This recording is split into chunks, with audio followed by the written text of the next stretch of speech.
Genetic recombination की एक और प्रोसेस जिसे कहते हैं ट्रांसडक्शन। इस ट्रांसडक्शन की डिस्कवरी की थी जिंडरबर्ग एंड लीडरबर्ग ने।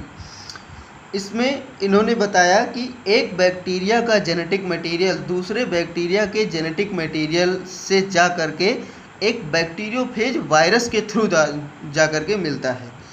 कैसे मिलता है देखते हैं। बैक्टीरियोफेज वायरस, जैसा कि बैक्टीरियोफेज वायरस यानी कि ईटर ऑफ बैक्टीरिया है, बैक्टीरिया को इन्फेक्ट करने वाला वायरस। यह वायरस जैसा कि हम जानते हैं कि प्रत्येक वायरस न्यूक्लियोप्रोटीन का बना होता है, यानी कि प्रोटीन और न्यूक्लिक एसिड में चाहे डीएनए हो या फिर आरएनए। अब इस बैक्टीरियोफेज वायरस में बाहर की तरफ फेज प्रोटीन की कोट पाई जाती है और अंदर की पाया जाता है डीएनए। जब वायरस बैक्टीरिया को इन्फेक्ट करता है तो प्रोटीन कोट बाहर रह जाता और वायरस का डीएनए बैक्टीरिया के अंदर सेल के अंदर प्रवेश कर जाता है।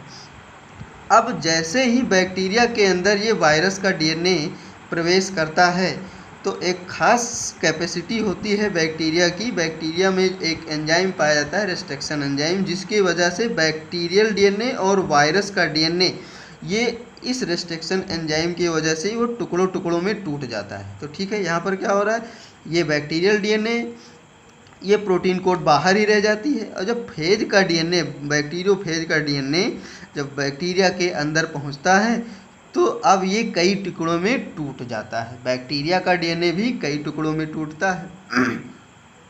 अब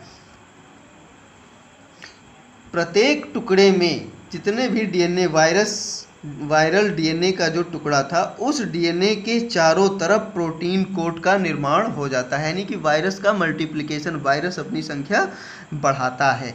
प्रत्येक डीएनए के चारों तरफ प्रोटीन कोट का निर्माण होने लगता है और कई वायरस एक ही बैक्टीरियल सेल में, जैसे हमने बैक्टीरियोफेज ईटर ऑफ बैक्टीरिया को इन्फेक्ट करने वाला, बैक्टीरिया को खाने वाला, यानी कि बैक्टीरिया के अंदर ढेर सारे वायरस का निर्माण हो जाता है।